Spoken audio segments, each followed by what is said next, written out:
Guys, welcome back to my channel. Welcome to a new video. Today we'll be continuing with the conversation we had last week about budgeting. Mr. CA is back with us today. Thank you so much for joining us again. Thank you. Guys, most people don't fail at budgeting because they are bad with money. They fail because their budgets are always unrealistic, complicated, and honestly guys, very, very boring. So today Mr. CA is going to take us through, or he's going to show us how to create a budget that will actually stick to without spreadsheets taking over our lives. Because guys, the spreadsheets are boring. I think that's why we never stick to our budgets. Mr. CA, can you please take us through why our budgets fail and how we can actually stick to them, or how we can actually make them work? Thank you, Mo. Hi to you and hi to your viewers. Basically, we need to understand why budgets matter. Why are they important? You know, a budget is a plan.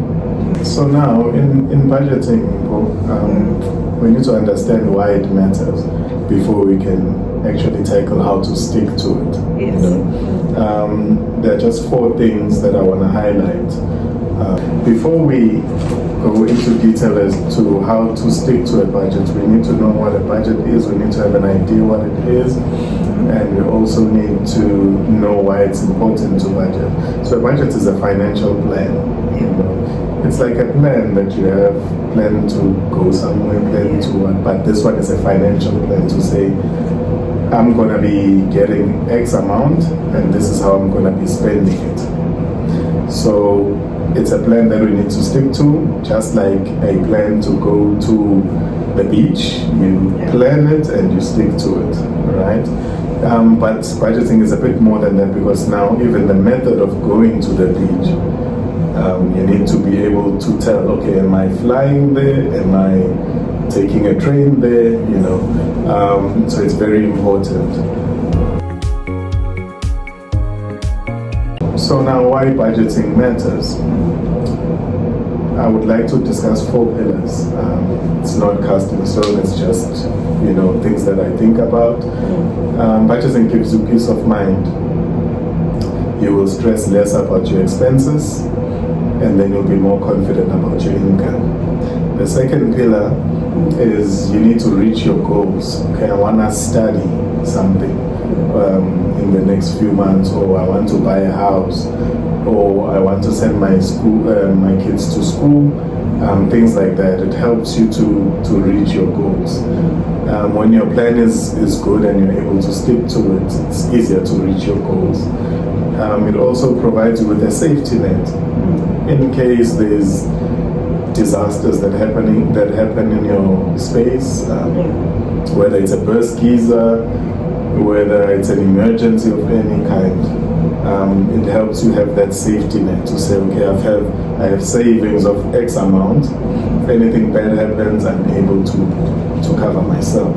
It also gives you financial freedom. You know, if your things are managed well, you're able to spend without feeling guilty. I would think imali for the kids, you know. Yes.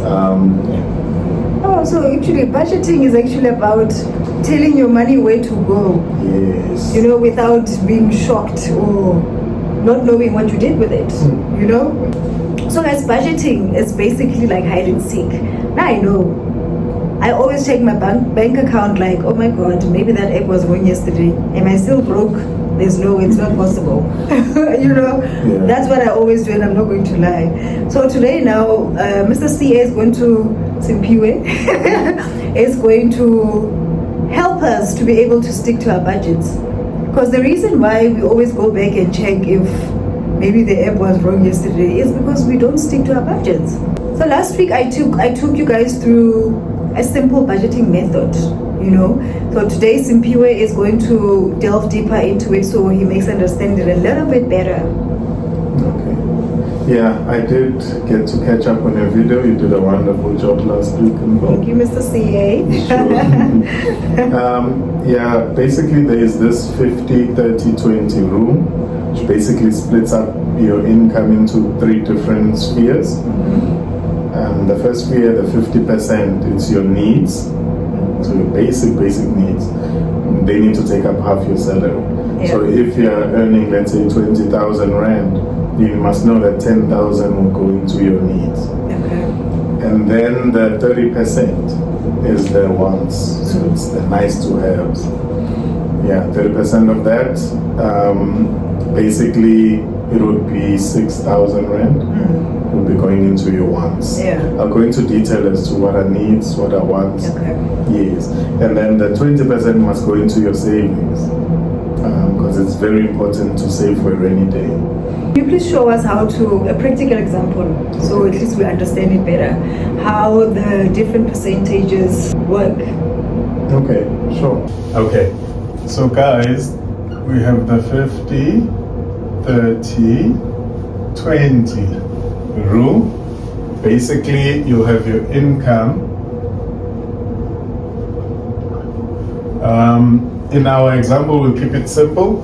It's gonna just be a salaried employee who earns 20,000 a month, right?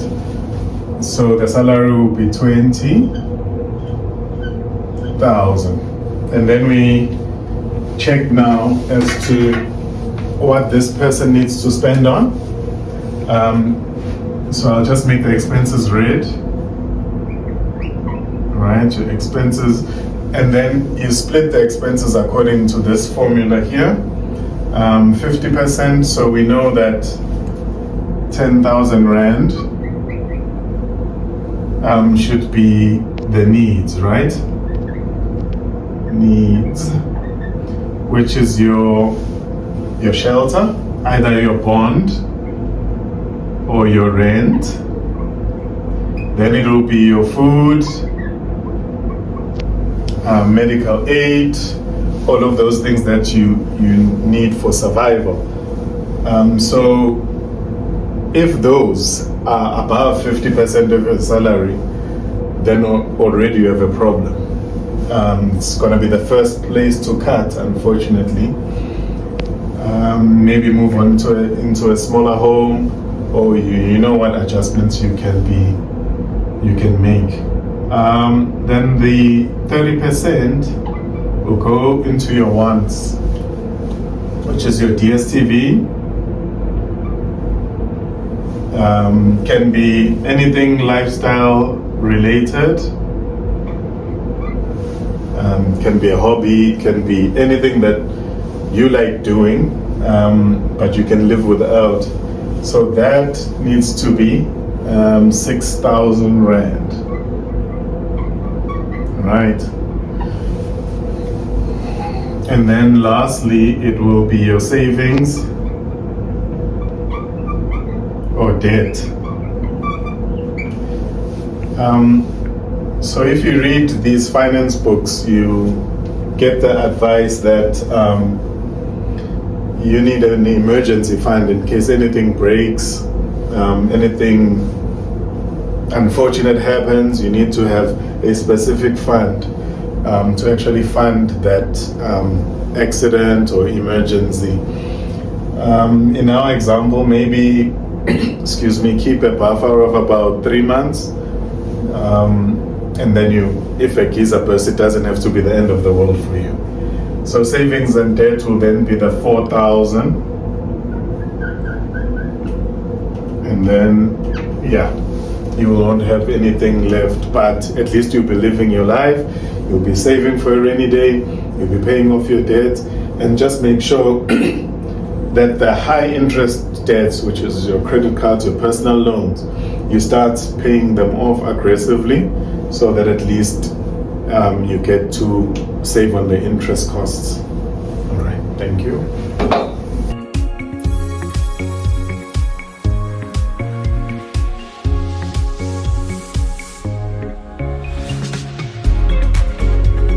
After that example, maybe things to look out for in each of the buckets. In the needs, we tend to treat certain wants as needs, but they're actually wants. It's like your DSTV premium, that's a want, but we treat it like a need. That phone upgrade, those takeaways, they're not groceries, they're takeaways. Yes. And they are rewards. You can live without them. If we look at the second bucket, which is the wants, also you must ask yourself, what am I sacrificing in order to get this upgrade? What will it cost me? Will I still use it within the next 3 months? You know, it's important questions there. When we look at the last bracket, the 20%, the investments, Yes.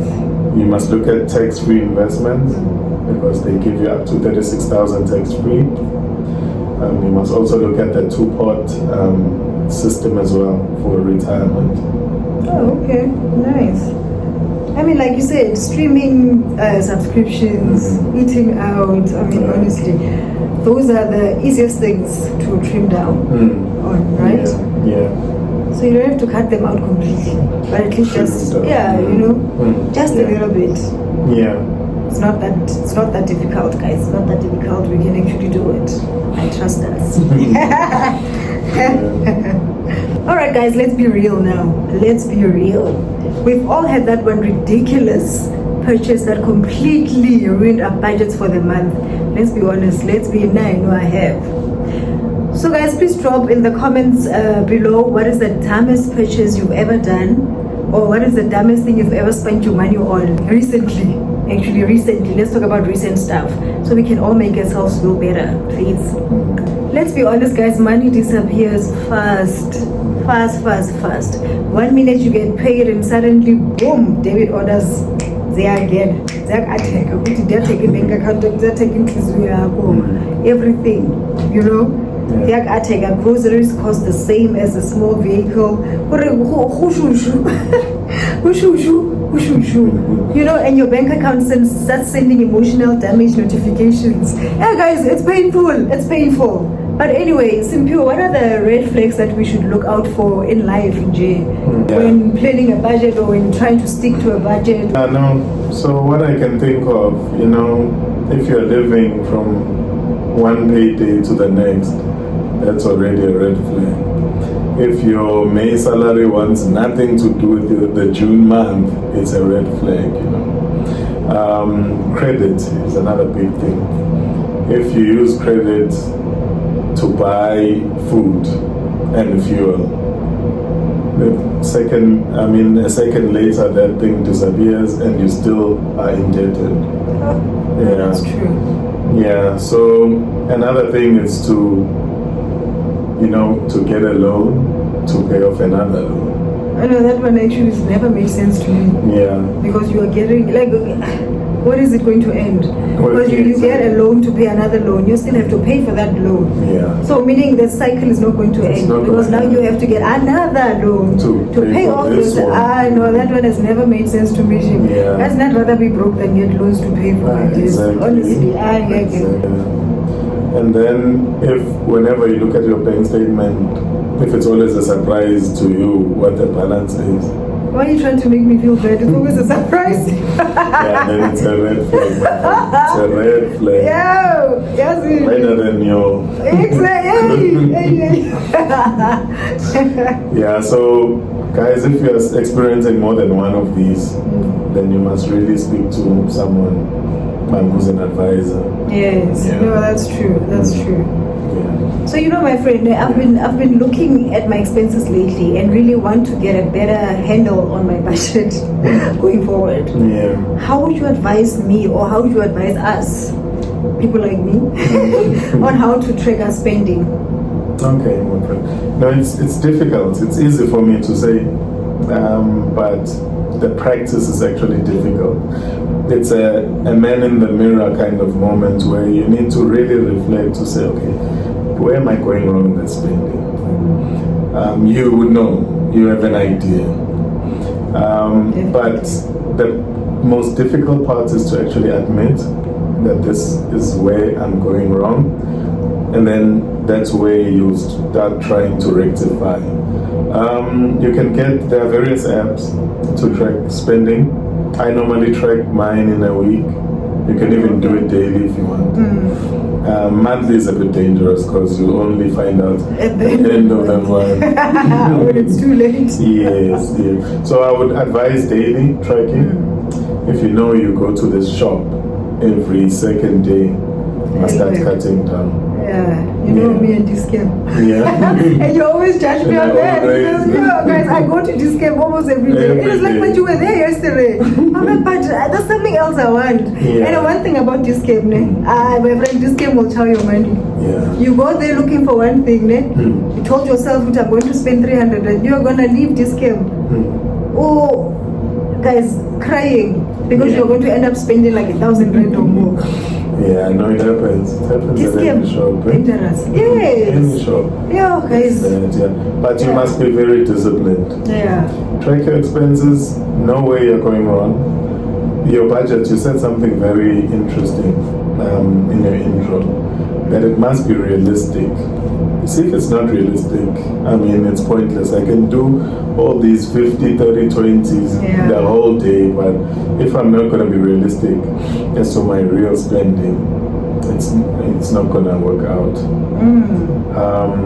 If I know that I'm spending 1,000 rand on airtime, even if I say no, it's just 100 rand, I will never stick to it. I will always be over budget. You know? So you must always keep track of what you're spending on and where you are in the month. That's the best way to actually stick to a budget. But it must be realistic. Yeah. So I guess if it's not realistic, really, you're not. How are you going to stick to it? You're not going to stick to it. It's not realistic if it's especially complicated. Yeah. And boring. Yeah. But how do you make it not boring? One that people would